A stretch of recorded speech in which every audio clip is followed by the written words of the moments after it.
Au Cameroun, ce qui fait la une ces derniers temps, c'est la pratique du repli identitaire. Le tribalisme et le repli identitaire qui servent les intérêts, comme je l'ai indiqué, de certaines élites et de quelques individus, à mal de sensations et le plus souvent de ceux qui ne peuvent pas utiliser leurs propres compétences. À ce sujet, l'avocat conseil précise que la loi fondamentale concourt beaucoup plus à l'unité nationale. À fondre tous ceux qui sont à l'intérieur du périmètre du territoire, ou tout au moins qui sont censés être des nationaux de ce pays, à se sentir camerounais, à être camerounais partout où se trouve. Les gens, il y a un drapeau national, il y a un hymne national. D'ailleurs, dans l'hymne, vous savez que c'est chanté du nord au sud, de l'est à l'ouest. Vu sur cet angle, il faut signaler qu'il n'existe pas un texte national qui encadre la pratique du tribalisme ou encore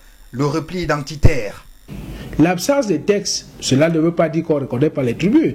Vous savez, la richesse aussi, la richesse par exemple d'un État comme le Cameroun, c'est cette diversité culturelle et linguistique, et même cette diversité ethnique qui fait du Cameroun une richesse incommensurable, qui doit appartenir à l'ensemble des Camerounais. Malgré cette absence, les individus ne sont pas libres de faire prévaloir les intérêts tribaux au-dessus des intérêts de la nation. Si on utilise la tribu pour monter les autres contre la patrie, eh bien on tombe sous le coup de l'article 102 du Code pénal.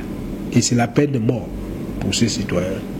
Au-delà de ça, il y a la propagande de fausses nouvelles. Il y a un certain nombre d'infractions liées aux actes qu'on peut poser sous prétexte que soit on veut informer la tribu, soit on veut la protéger.